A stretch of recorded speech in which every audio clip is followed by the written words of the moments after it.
Hey y'all, we finally have it going and we are back. We are back. We are back. They are allowing us back on the air.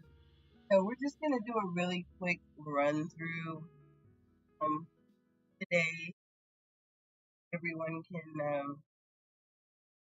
hear me. Let me know if you can hear me right now. That might sound a little weird. Not feeling too well, but we're gonna get this done. So welcome, welcome, welcome. Um, to Ask Polly, everyone. Thanks for joining us. Thanks for coming in. Thank you for everybody who sticks with us through all of these technical and hating problems that we have here. So, if you're just joining us, Ask Polly is all about um, the historical and cultural idea of polyamorous relationships. We had to take a break because someone reported us for bullying, and as a sex group, some of us found out in the chat had we had to get that fixed. But we got it rolling, and we are back in business. So, as we all know, as Polly here is historically and culturally, it is about the protection of women and children. It is about building. It is about money, y'all. Everybody loves sex. Everything about it normally is a good thing to do. Sometimes it can be a little, but that's not what Polly is about. If some people want it that way, like we like to say, whatever floats your boat, whatever makes it work. We're all for it. But that is not the historical and cultural way of Polly. So, welcome. Hey, how's everybody doing? As you can see, we're in a different location. Um, the first and favorite is home and has taken over.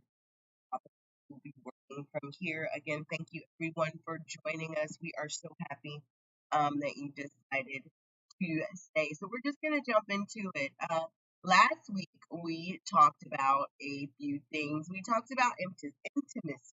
So we talked about the difference between intimacy and romance. We're just going to hit a couple points for anyone, and it wasn't last week. It was actually a couple weeks ago. But so the difference between intimacy and romance. A lot of people think that poly is all about. It's not. It's about intimacy, and intimacy and romance is not the same. There are many different types of intimacy, and we talked about that as well.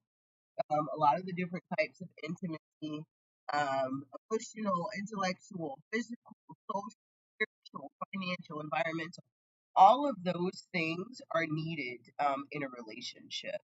All of those things are needed in a connection. So if someone says, well, hey, if you do this with somebody else and you do this with somebody else, you're cheating. Listen, that's a lot of stuff to that, a lot of stuff to put on one person. So not saying that one person can't do it, but who's to say it's not supposed to be more than one? So and then the last thing we kind of looked at was reward versus need. So a lot of times it's all about what can I get, what can I get, what can I get? What can you do for me? What can you do for me? What can you do? Nobody really looks at what do you do for me or what don't you do for me. In a lot of our relationships, we look for I need this, I need that, instead of being rewarded. Poly is more about being rewarded. Poly is about having fulfillment from seeing others um, gain joy from life. And if that is other connections, then so be it. It's not about a whole lot of competition, but nowadays it's a little bit different, especially when you have the more same sex ideal put into it. So let's take a look at something that we were looking at a few weeks ago. I actually had to record this. So if it's a little shaky, I'm sorry. So we were looking at Regina King, and she was in the Finding Her Roots, what is that show there, where they found out that her great grandfather or grandfather a couple times removed was in the census with two different women. So let's take a look at this and let me know what you think. In secret within her family tree. There were moments that suffered in silence, even as they shaped generations. The story begins with Regina's own father, Thomas King Jr., who passed away in 2009, after a life in which he seemingly kept a great deal inside. Growing up, just never really knew much about him, other than he loved us and where he worked, but and his friends, who were his good friends, but never did he share like really. Maybe every now and then he would share a funny, childhood story, but not much. And he didn't talk about his roots at all. Not at all. We soon discovered what likely motivated this reticence. In the 1940 census for Memphis, Tennessee, Thomas is listed as a 9-year-old boy living with his mother Ruby and her parents. But Thomas's father is not in the household, and Ruby has an unusual notation beside her name. Marital status, code 7. It has married, slashed out, code 7. Code 7 means that her spouse, your grandfather, Thomas Sr., was not present in the home when the census was enumerated, okay? Your father grew up without his father. Did you know that? No, because I did know my grandfather. But that's like when I was telling you before about my dad didn't share much. Right. From my vantage point as a little girl, my grandfather was definitely in his father's life. Yes. Because I knew my grandfather. My grandfather actually gave me away at my wedding. Wow, amazing. That's amazing. But he wasn't there when your father was a little boy. No. And that helps you understand a little bit more. It makes me angry. Yeah.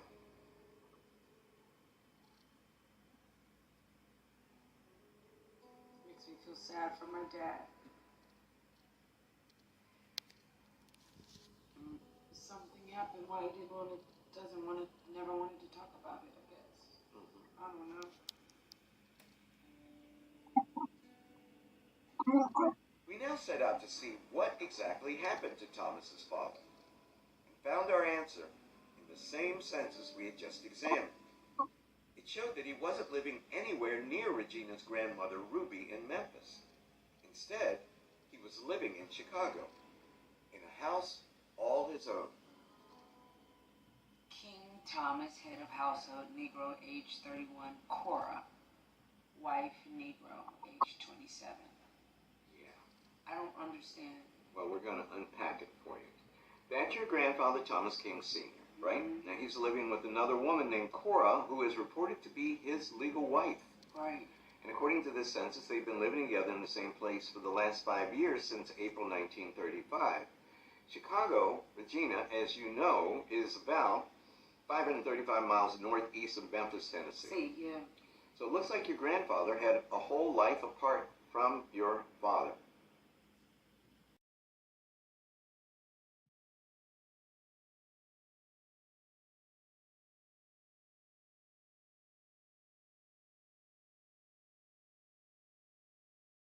Right, y'all. So, what did you think about that? What would you find if you looked in your family? I know that we have a few hit and misses around our way that, people talk about, but you never really know because either it wasn't discussed or, it's something that people think is none of anyone's business, even though it's your family tree. So I found that very interesting that the census is actually something that can help us find out how, um, common poly was back in the day, even though it wasn't talked about.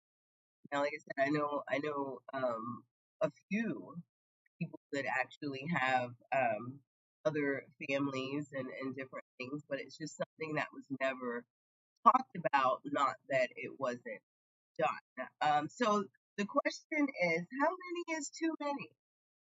So, by some religious factors and laws, a man is allowed to have 4 wives. Now, with that being said, that is if he can afford 4 wives, but then we have to look and understand or look and see, you know, what is a 4.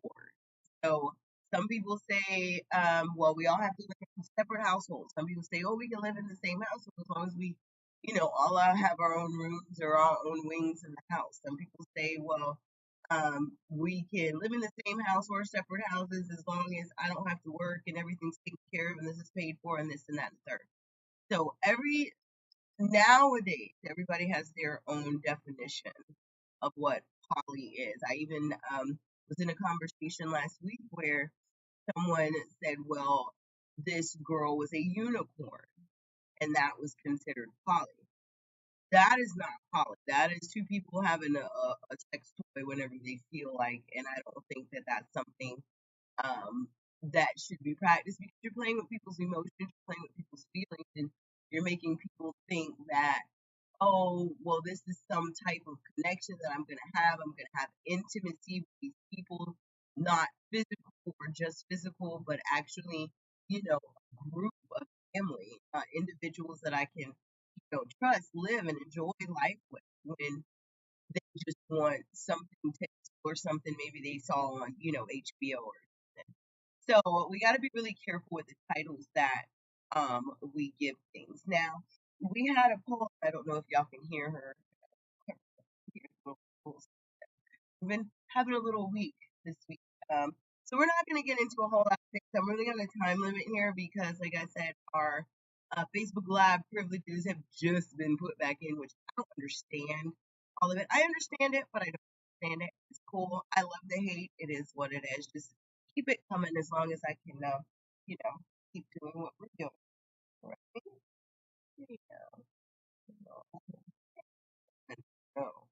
So the poll that we did, which was very interesting, um, I found. So the question was, how many is too many? How many wives should a man be allowed?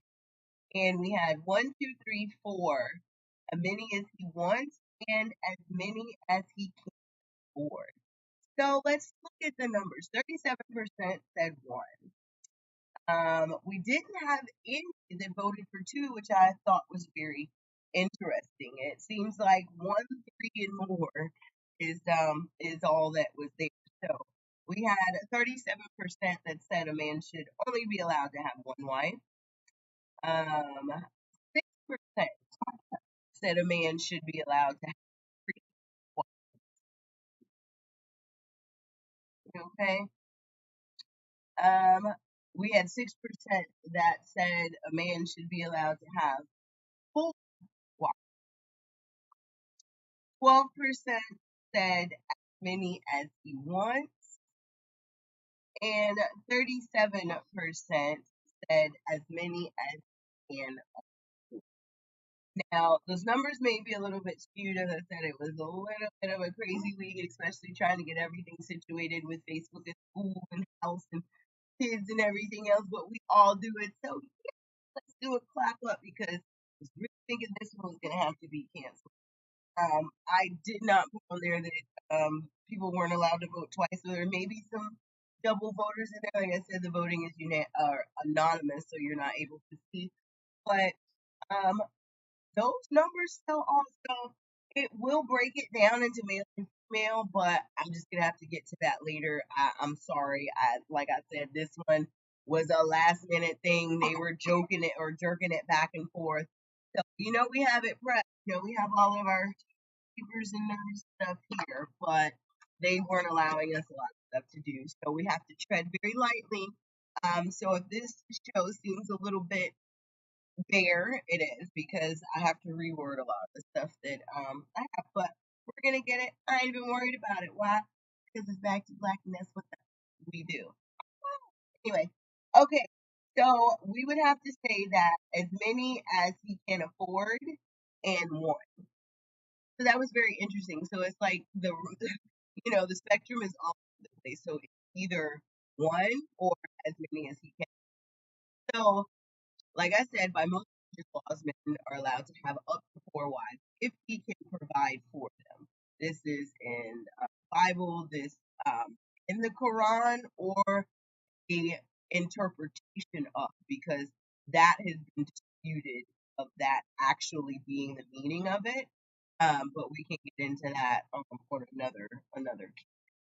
Um, Three, a lot of people say three is the magic number just because that's kind of, even though it's a odd number, it kind of rounds out. A person normally has three sides to them. So three would be, an answer on that one. Now, as many as he wants, that normally gets into a lot of trouble because we all know humans are greedy, but men are greedier, especially when you come to the female aspect of things. So a man could probably want every female that he has and can't afford any of them and will call it poly, and then the women end up, fighting at each other because nothing is being built. So, like the old people used to say, and I guess I'm the old people because I always say it, if you give a woman something, she's going to multiply it. But if the woman is busy multiplying, she don't have time to be collecting. She can't be the provider and the multiplier at the same time. That's why they always talk about two-parent households and this, that, and the third. It's not that it's better to raise children. It's not that it's better for economics. It's not that it's better for housing or anything like that. The one thing that it's better for is teamwork and building.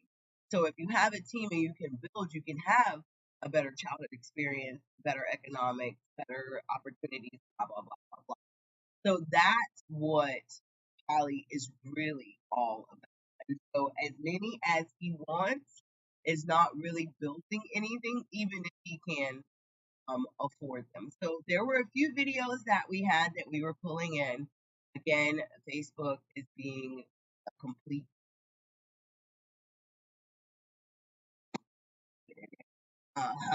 but we're gonna get it working. So we're probably gonna do a pop-up tomorrow to back through everything that we were supposed to do today.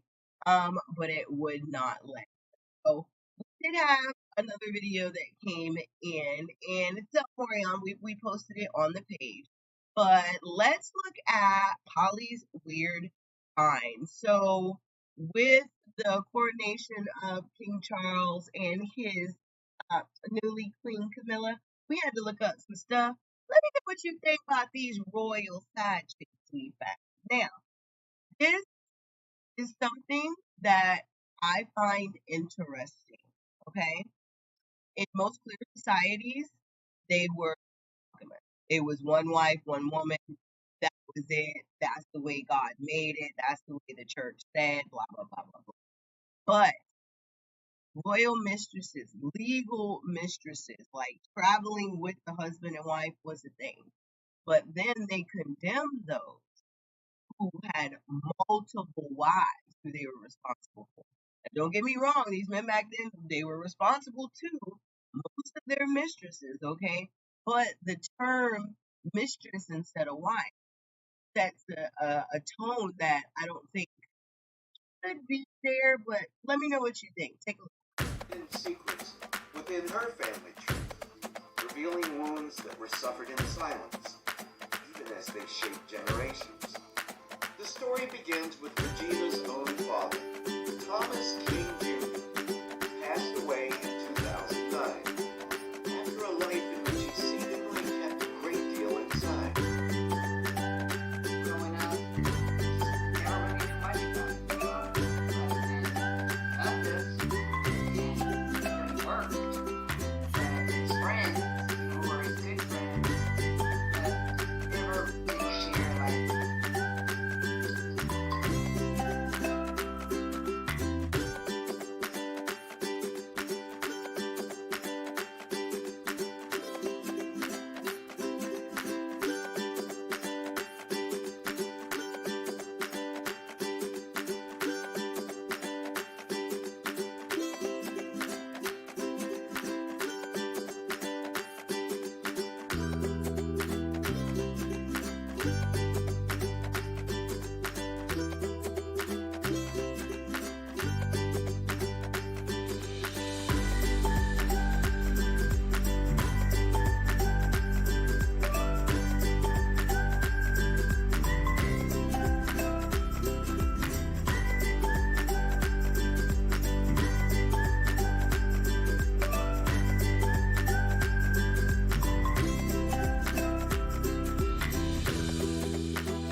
Okay, so what do you think about that? Did you see some of those declarations of love? And that was literally a few of them. They're literally pages and pages and columns and columns and columns of royal mistresses, documented children, um, what they call illegitimate, I hate that word, or the B word, heirs. But that was literally so nobody could, take over the kingdom, try for them.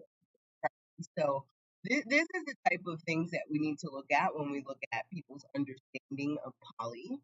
So they were literally polyamorous, but because they wanted to control the money and they needed to control the resources and they needed to control the line of succession, only one wife was left. Now, even in polyamorous relationships, um, the line of succession could be a little blurred, but it was understood which line would take over, and that was done in a number of ways depending on the area or the location that we find talking. So I just found that really interesting. So tell me what you think. Do you think that title of royal mistress is better than the title of, second, third, or fourth wife? Do you think the title side is something that should be buried and never spoken of it? Um, but like we said, it's really at the area and the type of people that your principles. What principles are you following? So we follow Ewa Pay. You want to be like Ewa, Ewa. Some people say it different. It is literally good. It is about living life in a way that brings joy to yourself and to others without bringing harm to yourself and to others. That's literally it. Everything else is human injection, and I'll just say it that way for a lack of better terms. So I know this has kind of been a little off key show. Please, if this is the first time joining us, do not take this as our template. It is kind of off the wall right here. Like we have everything, but we have to be really careful about what's said and done. We are kind of on a probation. So check back in with us later on tonight. Check back tomorrow. Like I said, we're probably going to do a pop up when we don't have the little one and the big boys watching like that. But thanks for joining us. Let me know what you think. Do you think that one is enough or as many as you can afford? So send your questions in to askpollysb@gmail.com. You can inbox me personally at the Smart, whichever one, or you can do the Ask Polly. Now I'm gonna say this, and I'm gonna keep saying it. It's not a sex group. We don't sell sex. We don't hook up. We don't do none of that. This is not a bullying group, but I do tell the truth. So if an individual comes in my inbox and has something to say and I address it on the show or address it on the page, don't go report me for bullying. Okay? Come back in my inbox and take that whooping that you opened your mouth. Yeah. Okay?